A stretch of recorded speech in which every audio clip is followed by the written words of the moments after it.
Merasa berarti, Sanum sudah tak ambil pusing.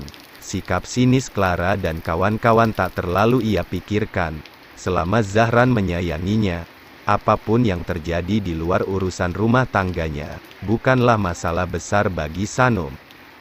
Kami harap, walaupun lo udah sibuk dengan tugas di perusahaan, dan lo udah nggak single lagi, tapi lo tetap ingat pada The Wolves Pintajuan di akhir pesta malam ini. Puluhan kaleng bir sudah menjadi sampah, dan sajian yang tadi Sanum panggang juga sudah ludes tak bersisa. Oke, The Wolves adalah rumah kedua gue, kalian adalah keluarga, gue gak akan mungkin meninggalkan The Wolves, apapun yang terjadi, sahut Zahran begitu meyakinkan. Thanks, Zah, untuk The Wolves, semoga kita semakin solid ya.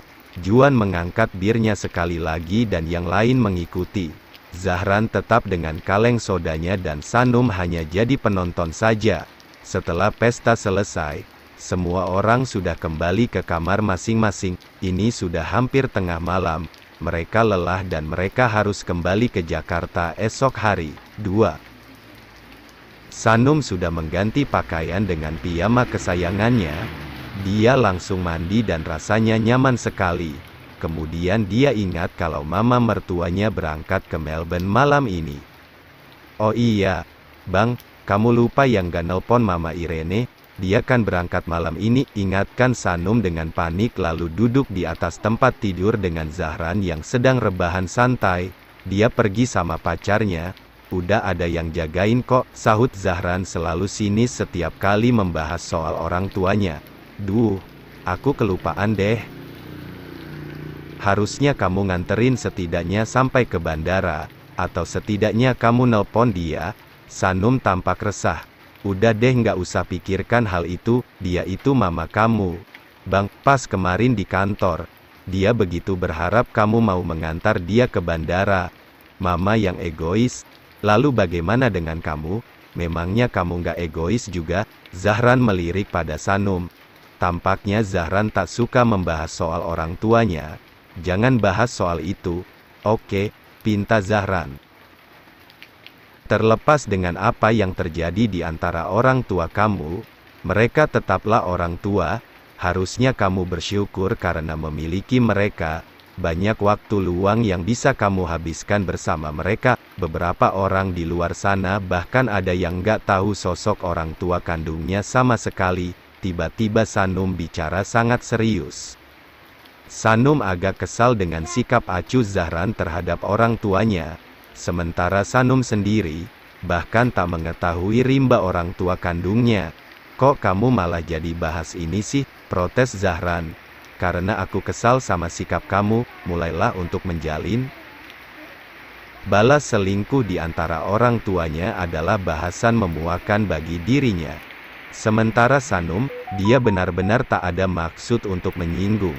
Sanum hanya ingin mengingatkan kalau orang tua, tetaplah orang tua. Seburuk-buruknya mereka, mereka adalah bakti utama seorang anak lelaki. Sanum hanya ingin mengingatkan soal itu. Ya udah, biar besok pagi aku yang telpon Mama Irene. Sanum melunak dan menutup obrolan. Sanum membaringkan tubuhnya yang lelah. Karena Zahran sedang kesal, Sanum pun tak mencoba bermanja. Sanum berbaring menjaga jarak lalu memunggungi Zahran. Jika memang orang tuaku sudah meninggal, aku bahkan tak tahu letak makam mereka. Harusnya kamu mulai memperbaiki hubungan kamu dengan mereka, Bang. Jangan sampai menyesal kayak aku. Lirih Sanum di dalam hatinya. Betapa Sanum ingin tahu siapa orang tua kandungnya. Zahran menatap punggung istrinya dan dia menyesal karena barusan sudah bicara dengan intonasi yang tinggi. Zahran mendekat lalu menyusupkan tangannya ke tubuh Sanum. Zahran memeluknya, cuddling dengan mesra dan hangat. Maaf ya, abang gak ada maksud nyalahin kamu kok, bisik Zahran merasa menyesal. Sanum tak menjawab. Tapi abang benar-benar gak suka membahas soal mereka. Mungkin untuk sementara ini, tambah Zahran. Gak apa-apa, pelan-pelan aja, buka hati kamu. Kamu memang perlu waktu. Akhirnya Sanum menyahut, tapi dia tak berbalik sama sekali. Kehadiran kamu sudah mengganti peran mereka kok. Abang nyaman bersama kamu, kamu melengkapi hidup abang. Kamu udah cukup buat abang. Zahran merekatkan pelukannya. Sanum no comment. Kalau Sanum mendebat lagi, takutnya akan terjadi pertengkaran lagi. Biarkan saja. Senyamannya Zahran aja, pikir Sanum. Sanum memejamkan mata. Biarlah nanti dia cari cara lain lagi untuk menyadarkan suaminya kalau orang tua tetaplah orang tua, keduanya harus dihargai dan jika mereka tersesat, maka anak jualah yang harus membimbing kembali ke jalan yang benar. Dalam kebaikan, tak ada yang lebih tinggi derajat dan kedudukannya, orang hina sekalipun boleh mengingatkan pada jalan kebaikan. Assalamualaikum, Mah, ini Sanum. Apa Mama sudah sampai di Aussie? Irene terbelalak kaget mendapat pesan manis dari menantunya. Sungguh Irene merasa sangat diperhatikan. Oh my sweetie, Sanum. Irene benar-benar terlihat senang. Lekas ia menghubungi nomor Sanum itu. Saat ini di Bogor masih pagi. Sementara di Melbourne sudah masuk waktu siang karena perbedaan waktu sekitar 3 jam. Sanum pun kaget saat nomor telepon berawalan +61 itu langsung menelpon kepadanya. Duh, Mama Irene langsung nelpon aku, gumam Sanum yang sedang menikmati udara segar di taman belakang villa yang luas itu.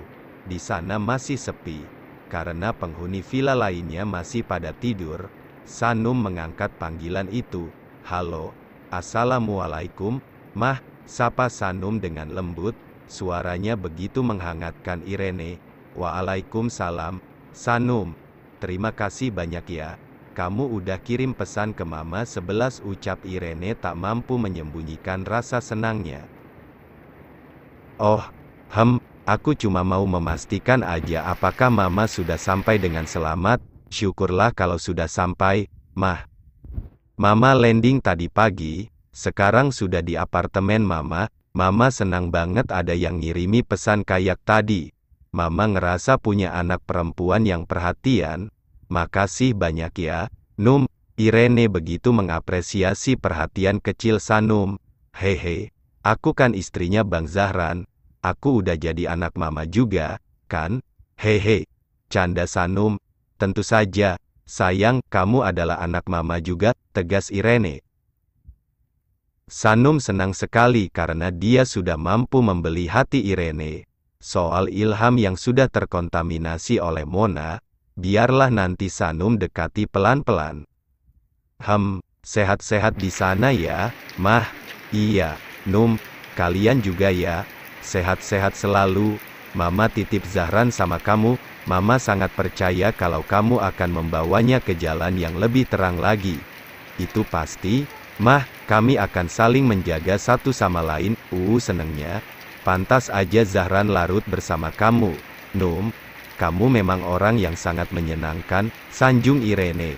Dan itu benar-benar dari dalam hatinya. Ah, Mama suka berlebihan deh.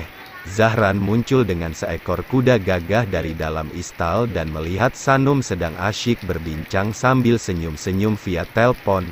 Zahran jadi curiga dan penasaran, dia langsung menghampiri. Gretak Zahran dan Sanum menoleh. Astagfirullah, kaget. Sanum kaget dengan kuda gagah yang Zahran tuntun itu. Jujur saja, Sanum sangat takut dengan hewan yang satu itu. Ngobrol sama siapa? Tanya Zahran dengan tatapan menghakimi. Mama Irene, jawab Sanum. Lalu mundur beberapa langkah karena takut dengan kudanya. Oh, Maah, selamat istirahat ya. Assalamualaikum. Oke, Mah, pamit Sanum dan dia sudah mengakhiri obrolan itu. Duh, Bang, ngapain sih kamu bawa kuda itu? Aku takut, beneran takut. Ucap Sanum ketakutan. Ini kuda punya si Juan. Setiap main ke sini abang selalu menyempatkan diri buat menungganginya, kata Zahran sembari membelai surai kuda berwarna coklat tua itu. Ya udah deh, aku balik ke kamar ya, sembari berkemas. Kita akan pulang selepas zuhur nanti, kan? Pamit Sanum. Hei, jangan pergi dulu. Ayo kita tunggangi kudanya sama-sama, ajak Zahran dan tak membiarkan Sanum pergi. Sanum kaget. Iya, ayo, naiklah, ajak Zahran dan membenarkan posisi sadel, pelana, di punggung kuda itu agar Sanum bisa duduk dengan nyaman. Nggak tolak Sanum. Ayolah, aman kok. Nanti abang duduk di bekalang kamu buat jagain kamu, paksa Zahran. Sanum meragu, dan dia ketakutan.